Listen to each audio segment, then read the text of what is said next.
Здравствуйте, уважаемые телезрители! В студии Арифа Кабба. В эфире еженедельная передача «Вокруг Абхазии» о главных событиях внешнего мира, о тенденциях, которые определяют сегодняшнюю реальность, о вызовах и угрозах, об имидже республики и о других важных вещах мы рассуждаем вместе с приглашенными экспертами. Итак, начнем. Украина вместе с некоторыми странами Запада оказывают давление на Грузию, призывая ее открыть второй фронт против России в Абхазии и Южной Осетии. Об этом заявил в интервью агентству ТАСС директор 4-го департамента стран СНГ МИД России Денис Гончар. Его заявление последовало в ответ на вопрос о востребованности женевских дискуссий по Закавказью.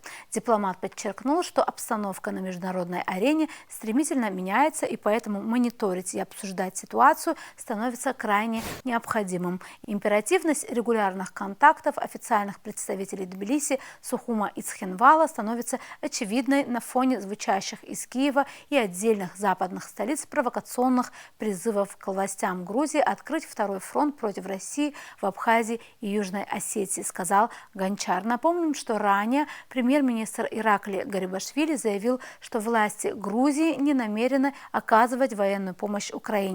Однако зачастившиеся в Тбилиси западные эмиссары призывают грузинское руководство оказывать давление на Россию. Власти Грузии не могут и не будут оказывать военную помощь Украине, заявил лидер парламентской фракции правящей грузинской мечты. Грузия оказывает полную и абсолютную политическую поддержку Украине. Она также оказывает гуманитарную помощь за гранью своих возможностей, а военную помощь мы не сможем и не будем оказывать, отметил он. По его словам, у Грузии есть свои проблемы в виде Абхазии и Южной Осетии. Временный поверенный в делах Украины в Грузии Андрей Касьянов ранее сообщил, что Киев неоднократно безрезультатно обращался к Тбилиси с просьбой передать технику военного или двойного назначения. К другим новостям. Претензия Соединенных Штатов на мировое лидерство стала представлять реальную опасность для человечества. Это наглядно продемонстрировало вмешательство Вашингтона в конфликт на Украине, пишет китайское издание Global Times. В связи с этим в настоящее время назрела необходимость ликвидации американской гегемонии. В материале указывается, что настоящим провокатором украинского конфликта являются именно США. При этом у них еще и появился дополнительный инструмент для давления на своих европейских союзников. С его помощью Вашингтон постоянно толкает Европу на конфликт с Россией, провоцируя разрушение европейской экономики. Таким образом, Америка лишает Европу конкурентоспособности, пытаясь решить за ее счет собственные проблемы. В результате доверие к США со стороны их союзников и международного сообщества продолжает падать, как и их гегемония, которая маскируется под международным порядком, основанным на правилах, пишет автор статьи. Он также подчеркивает, что мировое сообщество должно установить международный порядок, исключающий всеобщий диктат Вашингтона. Он должен быть направлен на объединение стран и построение общего будущего. Политолог Нателла Акаба оценила перспективы международного признания Абхазии, роль Грузии в контексте международной изоляции и взаимодействия с международными организациями. После окончания военной фазы грузино-абхазского конфликта 92-93 годов Абхазия фактически стала независимым демократическим государством, получившим в 2008 году признание со стороны России, а затем и со стороны еще нескольких государств. Однако в большинстве стран мира все еще не имеется объективной информации относительно нашей страны и природы грузино-абхазского конфликта, поскольку Грузия все послевоенные годы ведет активную пропаганду, чтобы убедить мировое сообщество в том, что Абхазия – это неотъемлемая часть Грузии, которую на нынешнем этапе, дескать, оккупировала Россия, считает Акаба. В то же время и в своей стране Грузия упорно занимается пропагандистской деятельностью, нацеленной на то, чтобы грузинский народ не получал правдивую фейковую информацию об агрессивных действиях и военных преступлениях, которые вторгшиеся в Южную Осетию и Абхазию грузинские вооруженные отряды совершали на оккупированных ими территориях в отношении негрузинского населения. Также Грузия прилагает немало усилий для продолжения международной изоляции Абхазии и Южной Осетии, что способствует игнорированию этих республик мировым сообществом и непризнанию их в качестве независимых государств. В своей статье для медиацентра МИД Абхазии Натала Акаба, говоря о роли международных посредников, отметила, вместо того, чтобы подталкивать Грузию к более прагматичным и объективным подходам к мирному урегулированию конфликтов, международные посредники фактически идут на поводу у грузинской политической элиты. Приходится констатировать, что международное сообщество игнорирует мнения, а также нужды и потребности жителей Абхазии. Большинство стран Запада, безоговорочно поддерживающие Грузию, препятствуют общению абхазских граждан с международными организациями. И это воспринимается в Абхазии как проявление дискриминации и предвзятости со стороны международных институтов и стран-посредников. При этом не подлежит сомнению, что без объективного анализа природы, предыстории и истории грузино-абхазского и грузино-юго-осетинского конфликтов международные организации так и не поспособствуют их мирному урегулированию. В сегодняшней передаче мы взяли интервью у политолога Нателлы Акаба и подробнее обсудили перспективы международного признания Абхазии. Здравствуйте, Наталья Нуриевна, рада вас приветствовать в очередной раз. Скажите, пожалуйста, вот недавно вышла ваша статья на сайте МИД Абхазии о перспективах международного признания. Вы там коснулись многих интересных аспектов, в том числе говорили о том, что парадигма конфликта серьезно поменялась в 2008 году, и не без участия, конечно, Грузии во времена режима Саакашвили. Вот немножко расскажите об этом и насколько это серьезно влияет вообще на то, что происходит сейчас? Ну, вот эта тема, то, что Абхазия все еще вот частично признанное государство, как вот все знают, только 6 государств нас признали. Ну и, конечно, то, что вот Абхазия уже много лет находится в изоляции, и это все под влиянием грузинской такой политики глобальной. И это, конечно, очень негативно влияет на ситуацию с Абхазией. Потому что вот то, что нас до сих пор вот большинство стран мира не признают, это, конечно, очень болезненно нами воспринимается.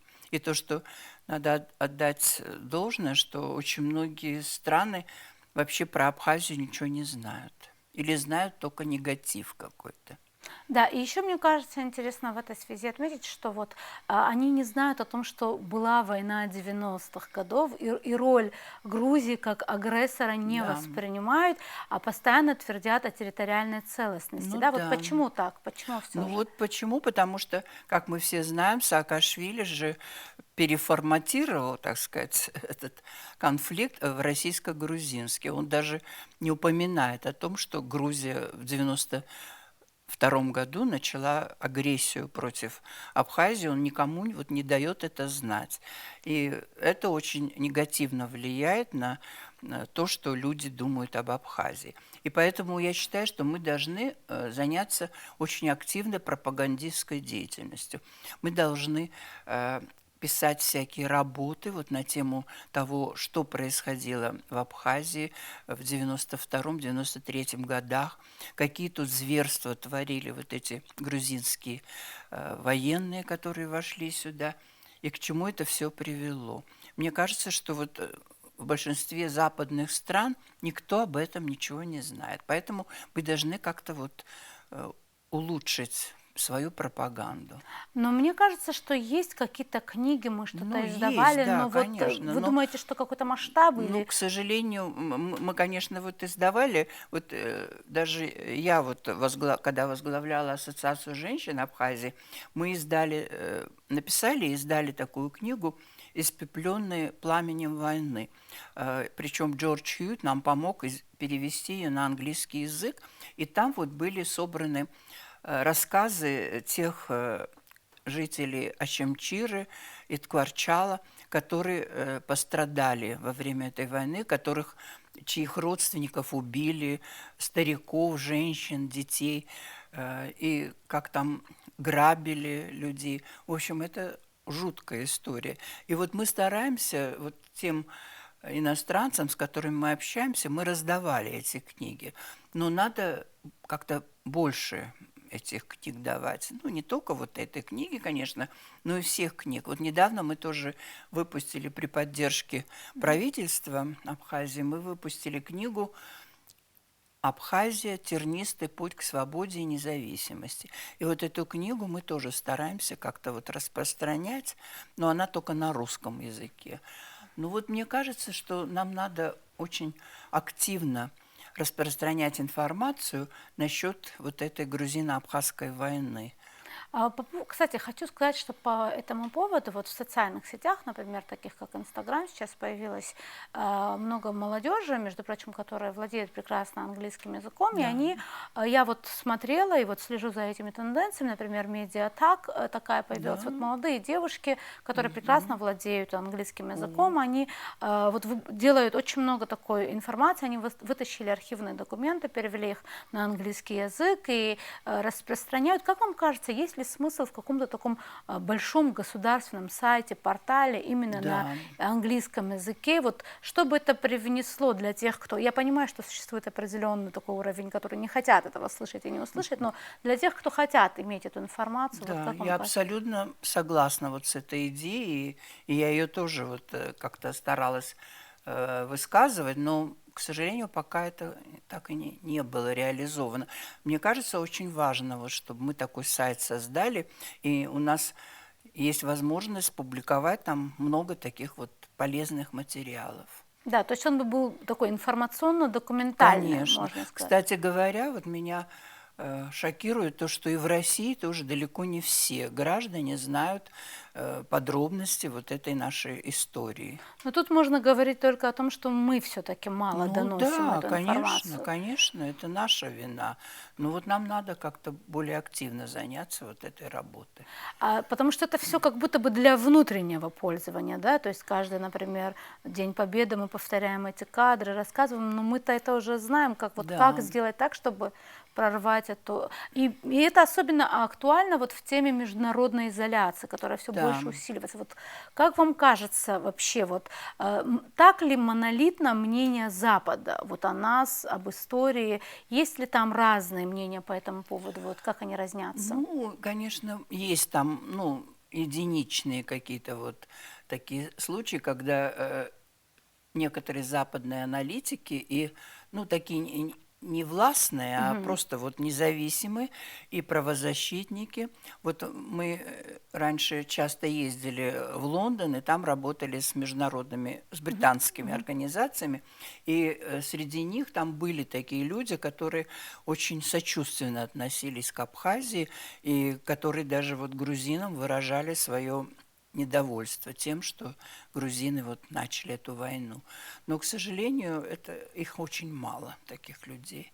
Но надо вот стараться, чтобы больше, как можно больше представителей международных организаций понимали истинную суть вот этого конфликта. А как вам кажется, вот то, что сейчас усиливается международная изоляция, это понятно, тут есть объективные причины, Ну, мы сейчас понимаем, это что да, это происходит. такая Да, ситуация. но все-таки вот мы, вот наша позиция в этой ситуации государственная, вот позиция МИДа, какова должна быть, чтобы все это преодолевать? Вот, и вот, например, очень часто к женевским дискуссиям относятся с критикой. Вы поддерживаете критику того, что там ничего не происходит и не надо туда ездить?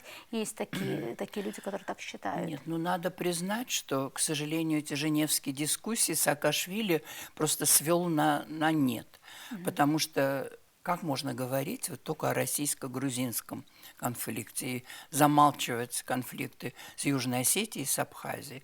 Но, тем не менее, все равно надо участвовать. И наши ну, сотрудники МИДа или депутаты, когда ездят и участвуют в этих женевских дискуссиях, все-таки они должны как-то вот вести вот эту разъяснительную работу и беседовать хотя бы даже, может быть, в частном таком формате с какими-то вот представителями этих международных организаций. Другой вопрос, так, минутку, вылетело из головы. Сейчас, 2 секунды, хотела какой-то вопрос задать, и сейчас 2 секундочки. Все, поняла. И возвращаясь вот к перспективам международного признания, мы Да. знаем, что в последнее время сюда приезжают, вот был президент Белоруссии, да, вот очень такие важные известные лица. Как вам кажется, все-таки я понимаю, что это все гипотетические рассуждения, и можно только предполагать, что будет, но есть ли какие-то вот, на ваш взгляд, страны, какие-то направления, которые нужно бы особо развивать, и вот, по вашему мнению, вот оттуда бы признание может прийти или придет, вот если вот так рассуждать? Ну, вообще-то вот мне бы, конечно, очень хотелось, чтобы бывшие советские страны, которые сейчас стали независимыми государствами, чтобы вот они начали нас признавать. Ну, вот та же Белоруссия.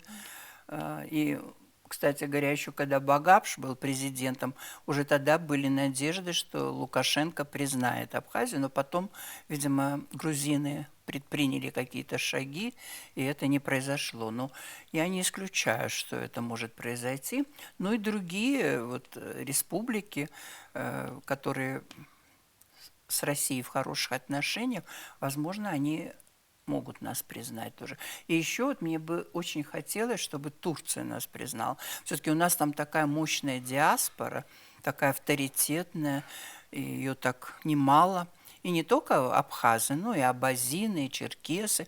Вот они все могли бы как-то вот лоббировать вот это. Ну, я не знаю, вот было бы хорошо, если бы они этим занимались. Да, это было бы отлично. И Да. вот другой вопрос, как вам кажется, вот внутри нашей страны, чем нам нужно заниматься внутри для того, чтобы быть ближе к международному признанию? Ну, нам надо, во-первых, с молодежью очень активно работать, потому что вот, насколько я знаю, некоторые наши вот школьники и студенты, они плохо очень знают историю этого грузино-абхазского конфликта и причины, и к чему это все привело. Вот поэтому нам надо эту работу как-то вот активизировать. Ну и помимо этого надо, чтобы наши ученые писали как можно больше на эту тему статей и книг даже подготавливали. Ну и потом вот, мне кажется, важную роль играет гражданское общество, что многие представители вот ЦГП и вот когда я работала в Ассоциации женщин Абхазии, мы тоже активно этим занимались. Вот мы старались как-то, чтобы мировое сообщество правильно оценивало вот историю вот этого грузино-абхазского конфликта. И надо эту работу активизировать, на мой взгляд. Спасибо большое, Наталья Нуриевна, что пришли и Спасибо вам. ответили на вопросы. Спасибо. На этом сегодня все. Мы будем продолжать держать руку на пульсе событий. До новых встреч в эфире.